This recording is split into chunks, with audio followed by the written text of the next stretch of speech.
Hello viewers, welcome to my new blog. সেদিনকে ছিল আমাদের একটা অনুষ্ঠানের নেমন্তন্ন। তো আমরা সবাই মিলে চলে গিয়েছিলাম ঐশী সোনার জন্মদিনের নেমন্তন্ন খেতে। এই যে ওর মা।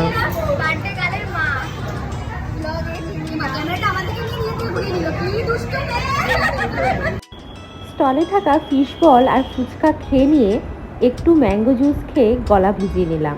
ঠিক তারপর বসে পড়লাম মেন কোর্সে। তোমরা পজ করে মেন কোর্সের মেনুগুলো দেখে নিতে পারো। মেন কোর্সের যে পরিবেশনটা ছিল সেটা ছিল কাঁসার থালায় কলা পাতা দিয়ে, যেটা আমার ভীষণ ভালো লাগে। আগেকার দিনের যে আভিজাত্য স্টাইলের পরিবেশন করা হতো খাবার, এই কলা পাতায় যে পেতে, সেটা সত্যি ভীষণ ভালো লেগেছিল। তো পাতে প্রথমেই পড়ে গেল গরম গরম চিকেন শার্টে, তারপর পড়ে গেল এখানে নিরামিষ পনির আর সবজি দিয়ে মশালা কুলচা বা নান, যেটাই বলো তোমরা, এবং তার সাথে পনির দিয়ে চানা মশলা। চানা মশলা আর নান খেতে না খেতেই পড়ে গেল এখানে বাসন্তী পোলাও। দেখতেই পাচ্ছ, এই বাসন্তী পোলাওটা কিন্তু বাসমতি রাইসের। তারপর এখানে পড়ে গেল গরম গরম মটন কষা। মটন কষা পেয়ে তো আমার বরের মুখের হাসিটা তোমরা দেখতেই পাচ্ছ।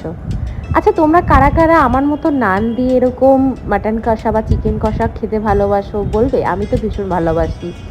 তো দেখো, মাটনটা দিয়ে আমি রাইসটা খাচ্ছিলাম, খুবই ভালো লেগেছিলো খেতে। মাটনটা সত্যি ভীষণ সফট ছিল আর টেস্টটাও ভীষণ ভালো লেগেছিলো। এরপর এখানে পড়ে গেল পাতে আনারসের চাটনি, তার সাথে আনারসের সাথে মিক্সড ফ্রুটও ছিল। এখানে দেখতেই পাচ্ছ কিশমিশ, বেদানা। তো আমার চাটনি পাঁপড় খেতে কিন্তু ভীষণ ভালো লাগে।